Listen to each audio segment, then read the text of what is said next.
Hi again, I'm Carson from Guys with Games, and today I'm going to show you a game that I call Name That Person. This game works on asking and answering yes or no questions, getting the students to interact with each other, and in order to play the game you're going to need some of these blank index cards. Now this game works best if you have a large class, many students in one class, but you could play it with a smaller group. You would just need to do some extra things to help you set up the game. So how to play the game. First, before you play, you're going to give one of these blank index cards to everyone, and they're going to write their name on it and then give it back to me.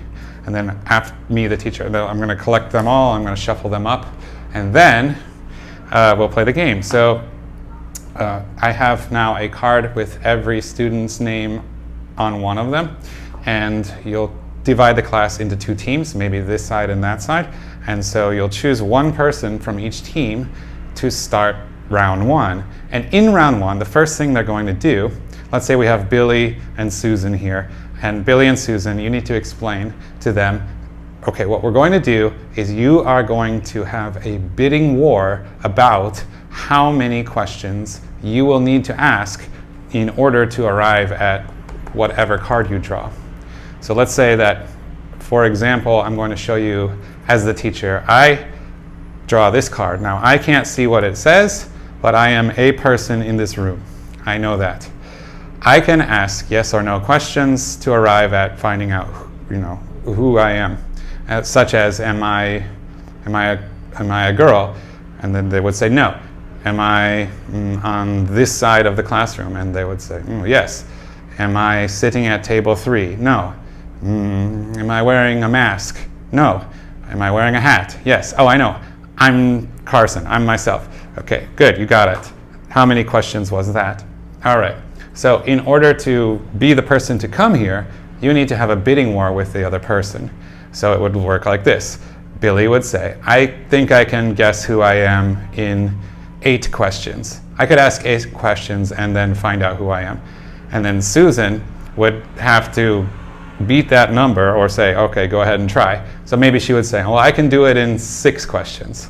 And Billy could say, I can do it in 5. And then Susan would say, oh, that's too low. All right, you play. Then Billy would come here, draw one of the things, and then ask, 5 questions. And if he didn't get it at the end, then their team would get the point. But if he did get it, then Billy's team would get a point. And then you go on to the next student. So each set of students gets one chance to play. And then you arrive, whoever has more stars at the end, their team is the winner. Now I did say you could play this with a smaller class, but you would need to also make cards, because if there are only, let's say, 6 of them, it would be very easy to find the answer in maybe 2 or 3 questions. So what you would do, or if you wanted to play a more advanced version of this, you could do this also, no matter the size of the class.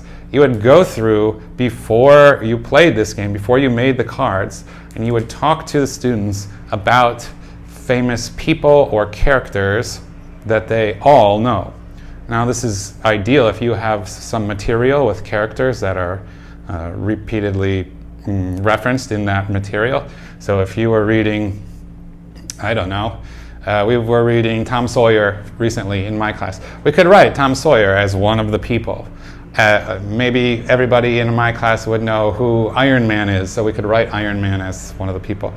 If you do that though, try to spend some time eliciting information and make sure that, okay, you know Iron Man, but does everybody know Iron Man? Because if some person who didn't know that and came up here and they grabbed this, they wouldn't even know how to say that. So if you're doing it that way, I suggest you write all the names of the famous celebrities or characters on the board for the student to be able to reference who's even in this game, who could I potentially be out of this list.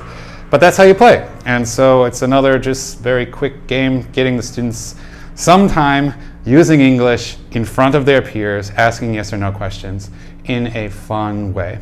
I hope that you enjoy this game, and we'll see you again in the future. Thanks again. Bye-bye.